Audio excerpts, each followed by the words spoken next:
Olá, hoje é 21 de maio, dia da diversidade cultural. Vamos falar sobre isso na entrevista com o professor Juarez Xavier. Na edição desta terça-feira você vai ver também.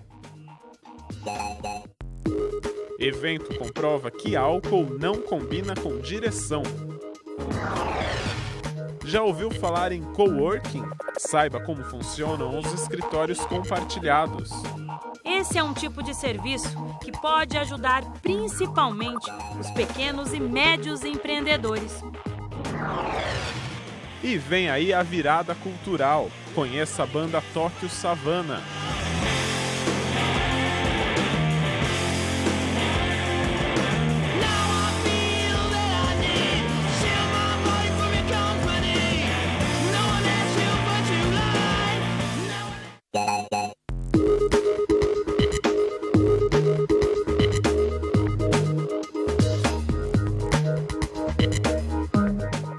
O Ministério Público, a Secretaria da Fazenda e o GAECO realizaram hoje uma grande operação na região de Bauru e também na capital.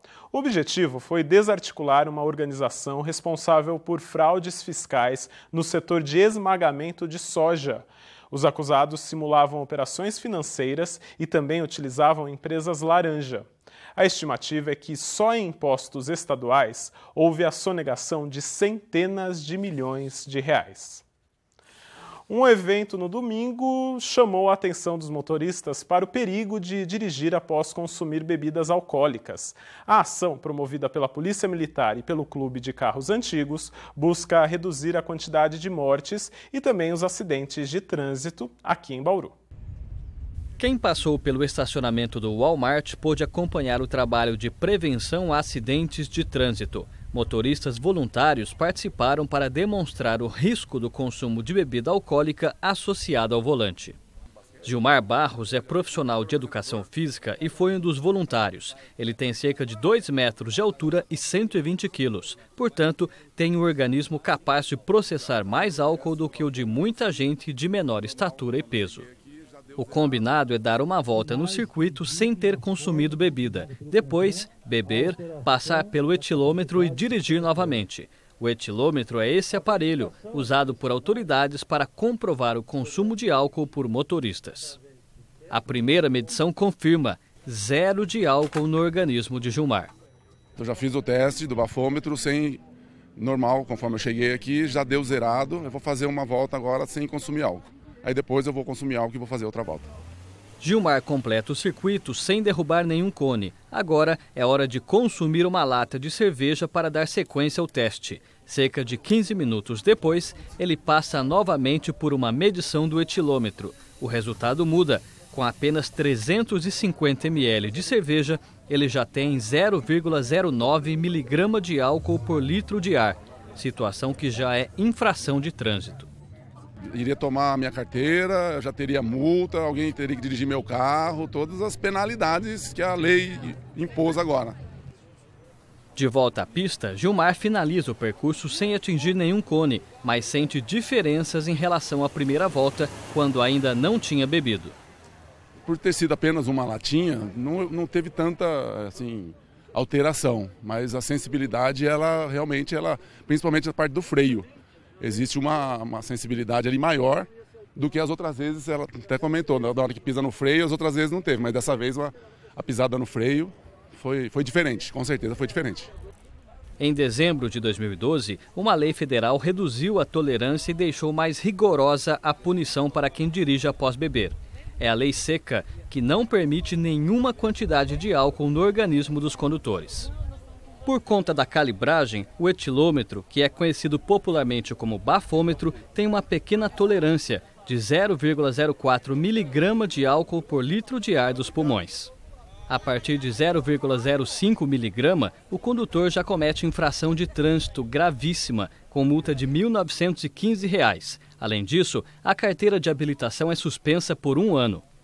Se a medição acusar a partir de 0,34 miligrama de álcool por litro de ar, a situação do condutor se agrava. Além das mesmas punições, ele pode ser condenado à detenção de 6 meses a 3 anos. E se matar alguém no trânsito, pode responder também pelo homicídio. As pessoas acham que ingerindo apenas 1 ou 2 latas de cerveja, de álcool, isso não vai ocasionar em nada. Mas a experiência mostra que você ingerindo aí 1 ou 2 latas de cerveja, você já começa a ficar mais...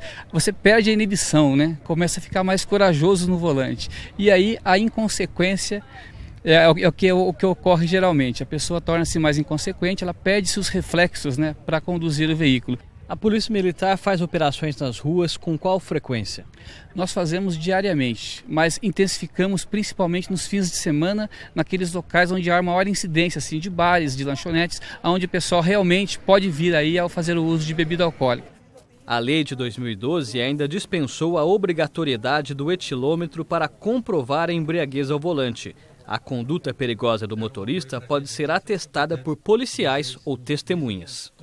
De acordo com a nova redação do Código de Trânsito Brasileiro, também é permitido exame clínico, perícia, vídeo ou qualquer outra prova que indique o consumo de álcool. Nesses casos, como o condutor suspeito tem direito à contraprova, o etilômetro pode ser usado para provar que o motorista não bebeu. A Prefeitura enviou ontem para a Câmara um projeto que pede autorização para o município entrar num financiamento de até 55 milhões de reais e obter recursos do Programa de Aceleração do Crescimento. O objetivo é modernizar a Avenida Rodrigues Alves, asfaltar cerca de 700 quadras de terra em vários bairros, além de construir galerias pluviais. Ainda sobre a Câmara, os vereadores aprovaram um projeto de lei que endurece as regras para a limpeza de terrenos baldios e áreas públicas. O texto é de autoria de Faria Neto e Roque Ferreira. A partir da notificação da Vigilância Ambiental, os proprietários terão 7 dias para a limpeza, e não mais 30. Outra mudança, a possibilidade de recorrer contra autuações não aparece mais na lei, apesar de continuar sendo um direito previsto na Constituição. Outro texto aprovado é do vereador Paulo Eduardo Souza. Funcionários do Centro de Zoonoses terão de fazer boletim de ocorrência em casos de animais apreendidos por maus tratos e negligência dos donos. Com isso, o parlamentar espera que a Polícia Civil possa punir quem não pratica a posse responsável dos animais. Ainda hoje vamos falar da virada cultural paulista, mas antes, no próximo bloco... Escritório compartilhado ajuda pequenos empresários a economizar. Voltamos já.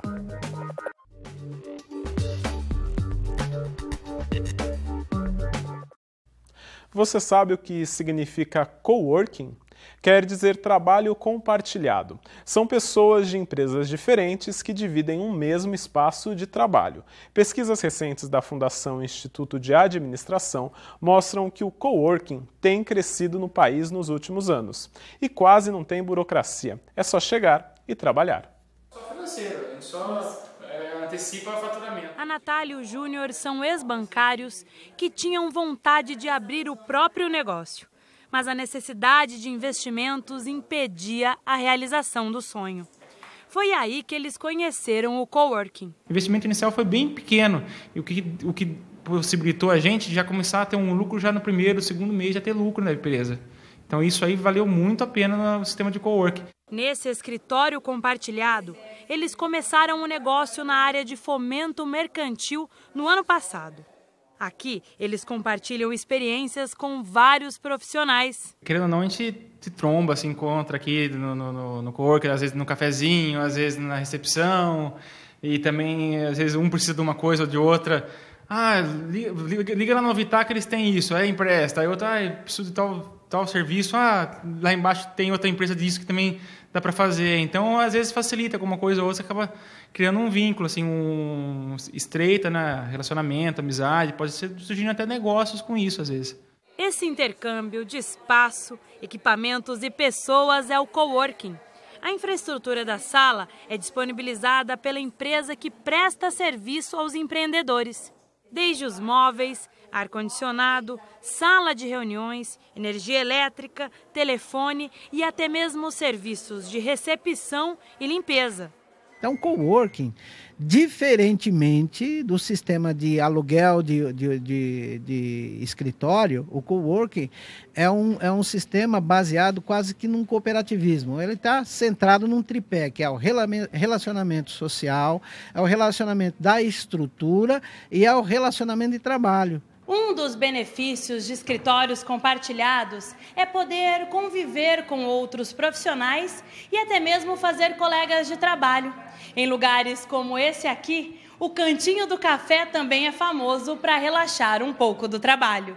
Você vem para o café, tomar um café que você está cansado de ficar lá dentro, só para relaxar um pouquinho e acaba conversando com as pessoas, encontrando com a pessoa, e aí você acaba falando o que você está fazendo e dali surge um network. Ele não é forçado, ele acontece espontaneamente. No Brasil, um empresário pode ser um coworker com investimento, em média, de R$ 650 por mês. É só levar o computador, ligar na tomada e trabalhar. Esse é um tipo de serviço que pode ajudar principalmente os pequenos e médios empreendedores.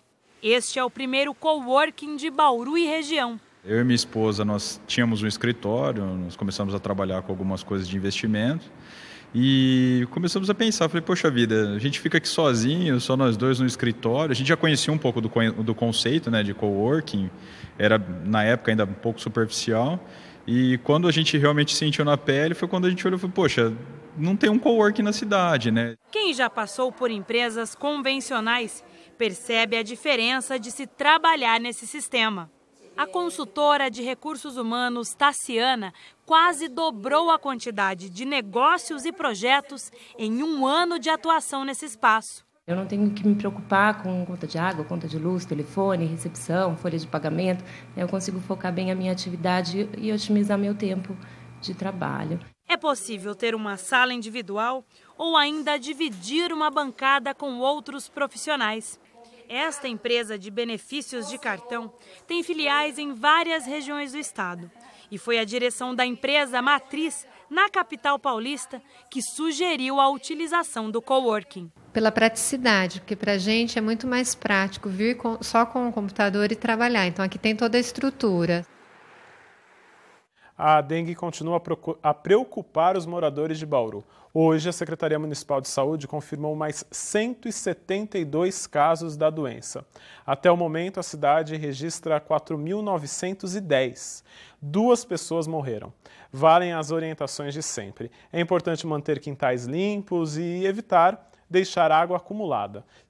Quem apresentar os sintomas da doença, como febre alta, dores de cabeça e no corpo, deve procurar uma unidade de saúde e evitar consumir medicamentos sem a orientação de um médico. Veja agora a previsão do tempo.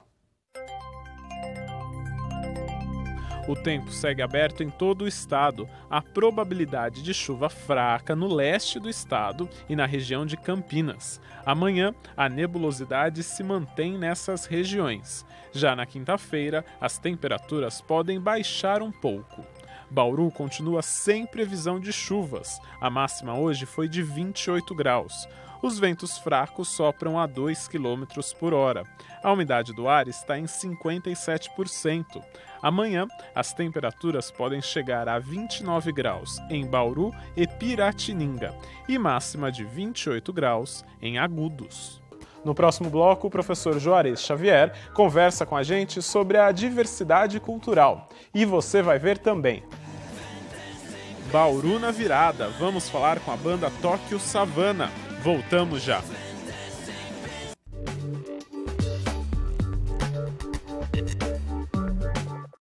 Hoje, dia 21 de maio, é celebrado o Dia Mundial da Diversidade Cultural. A data foi criada pela Unesco, divisão das Nações Unidas, voltada para a educação, ciência e cultura. Neste dia, a entidade quer chamar a atenção para a importância da cultura e da diversidade no desenvolvimento sustentável do planeta. Além disso, a cultura também é vista como uma força que pode ajudar no cumprimento dos objetivos do milênio, como a melhoria na qualidade de vida e a igualdade entre os sexos. Para conversar sobre esse assunto, nós recebemos aqui em nosso estúdio o professor da Unesp, Juarez Xavier, que é pesquisador na área de comunicação e cultura. Obrigado, Juarez, pela sua presença aqui no Nosso Notícias. Obrigado pelo convite. Juarez, o respeito à diversidade cultural é uma preocupação que tem ganhado cada vez mais importância, né? Por que esse respeito é tão importante? Tem um fator fundamental, a realização da terceira Conferência Mundial contra o Racismo e outras formas de discriminação, que ocorreu em 2001, na cidade de Durban, na África do Sul, apontou aspectos importantes sobre a questão da diversidade. Até um determinado momento, a diversidade era vista como possibilidade de manifestações culturais. A partir de Durban, há uma mudança nesse conceito. Passou-se a observar a diversidade como sendo um fator fundamental da apresentação da natureza humana. Então, como aspectos de direitos humanos, de cidadania, e vai por outros aspectos mais. Recentemente, a diversidade é apontada como um fator fundamental do desenvolvimento econômico. Há um campo específico da chamada economia criativa, que tem na diversidade o seu motor criativo, seu motor impulsionador de aspectos novos. Então, a diversidade passou a ser um ativo importante para o desenvolvimento econômico e social sustentável. Diversidade impulsiona a criatividade, por isso a economia acaba sendo extraordinário como possibilidades. E você começa a diversificar, você não fica preso a um modelo de desenvolvimento econômico, você tem outras variáveis possíveis, como, por exemplo, patrimônio histórico e material, você tem elementos importantes como a biodiversidade, aspectos da diversidade cultural, religiosa, política. A ampliação das possibilidades de leitura de mundo cria mecanismos bastante importantes na produção de ativos, serviços, produtos, processos culturais. Então, acabou sendo bastante valorizado em função desse aspecto também. Além da questão dos direitos humanos, também pelo aspecto do ativo econômico e criativo, né? Quando a gente fala de diversidade, logo temos uma associação, né, com o público com a questão LGBT. Apesar dessa também ser uma diversidade, né, hoje é um dia de valorizar todas as formas de diversidade. Sim. A ideia que a Unesco tinha ao propor isso é que pudesse ser discutida todas as possibilidades. Né, e cultura hoje é muito amplo, você não pode pensar cultura apenas do ponto de vista do comportamento ou de um produto. Cultura é uma visão de mundo, uma forma de você se posicionar no mundo. A Unesco levou em consideração que nós estamos numa fase diferente também da percepção da diversidade.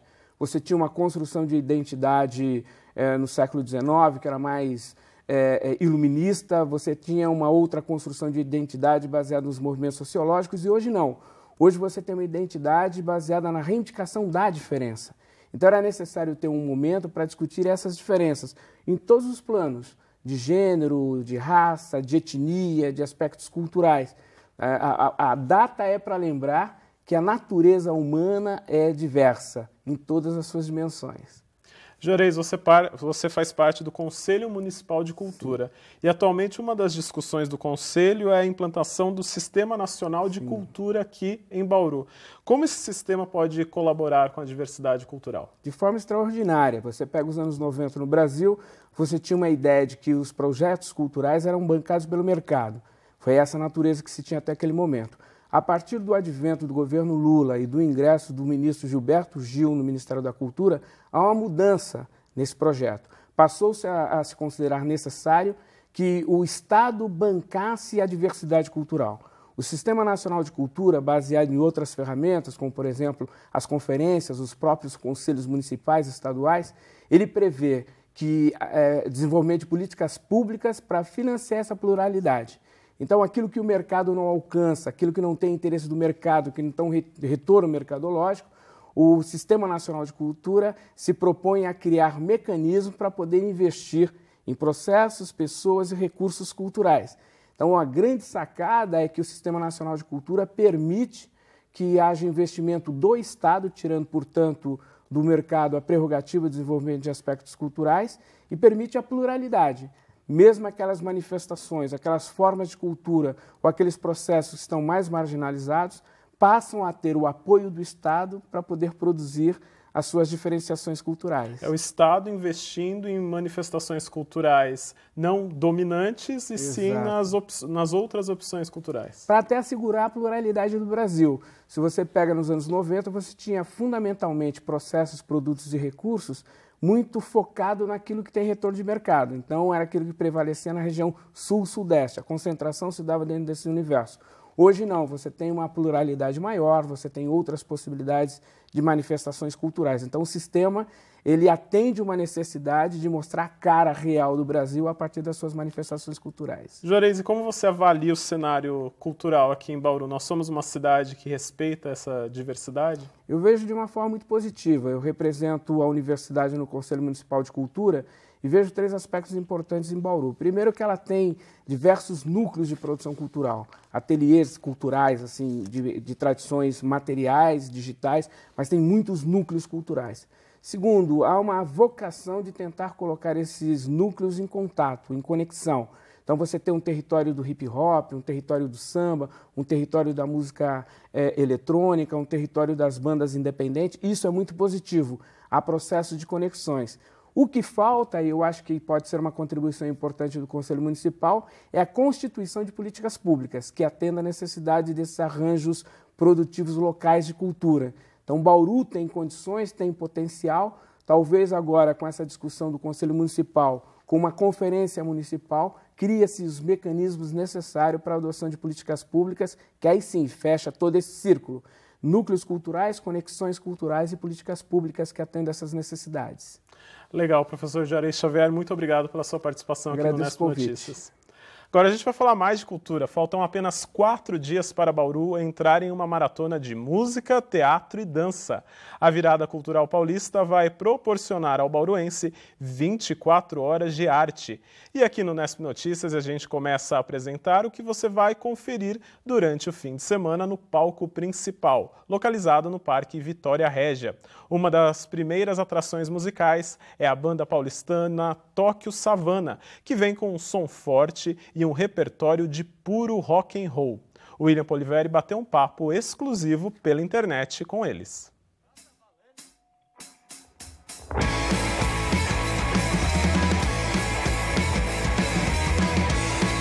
Formada em 2009, a Tóquio Savana levou 2 anos para lançar o primeiro álbum. Tempo suficiente para amadurecer o som e fazer um rock and roll de atitude. No palco, 3 integrantes e apenas o essencial: guitarra, baixo e uma bateria furiosa.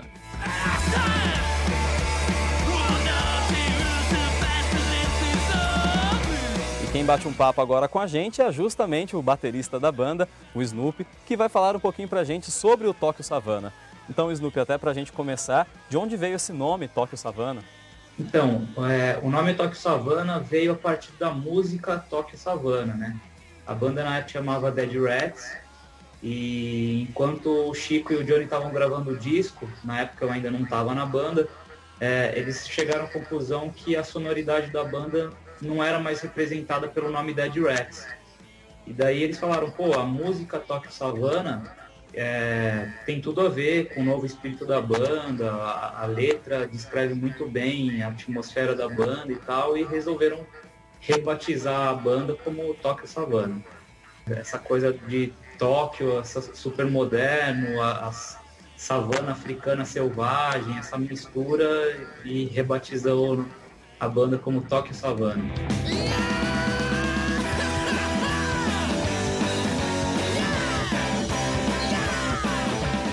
Bom, Snoopy, no site do Tóquio Savana, vocês se definem como uma banda de surf music, de punk rock, de rockabilly. Quais são as influências de vocês? Onde vocês buscam referências? Então, como referência direta para escrever as nossas músicas, a gente não pensa em nenhuma coisa assim muito fixa, é uma coisa bem natural, né? Mas a gente cresceu ouvindo isso, punk rock, hardcore. O Johnny e o Chico ouviram muito rockabilly, surf music.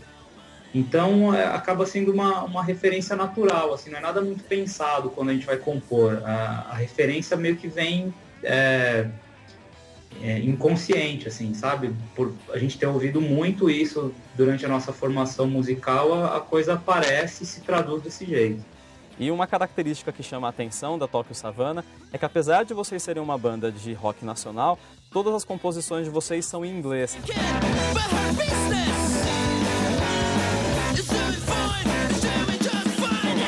Existe algum fator especial para explicar isso?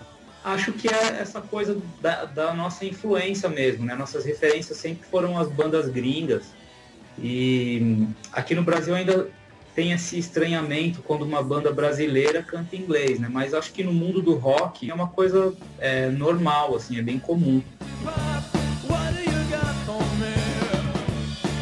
Então, pra gente também é bem natural, assim, porque foi o que a gente cresceu ouvindo, é o que a gente acha que soa melhor, que tem uma estética melhor dentro do rock. Então, pra gente é bem natural, assim. E há planos de vocês para uma carreira internacional, para shows fora do Brasil? Olha, a gente quer muito começar a tocar fora do Brasil. A gente tem plano sim, a gente quer que no segundo semestre talvez fazer alguns shows nos Estados Unidos e Canadá, talvez. Mais para frente também a gente pretende ir para a Europa e a gente tem muita vontade de fazer o circuito aqui da América Latina, né? Tocar no Uruguai, Argentina, Chile, Colômbia. São países aqui vizinhos e que muitas vezes a gente, principalmente o pessoal do rock, acaba deixando de lado, assim. Mas a gente tem muito interesse e vontade de tocar fora. Então, Snoopy, quero pedir que você deixe um convite em nome do Tóquio Savana para os bauruenses conferirem o show da banda agora na virada cultural. Isso aí, tá todo mundo convidado para ver o show do Tóquio Savana em Bauru. A gente está sabendo que vai ser uma das primeiras atrações, então cheguem cedo. Se você não conhece Tóquio Savana, procura no YouTube, tem clipe, música nova, chamada Wolves. Adiciona a gente no Facebook e a gente se vê na virada aí em Bauru.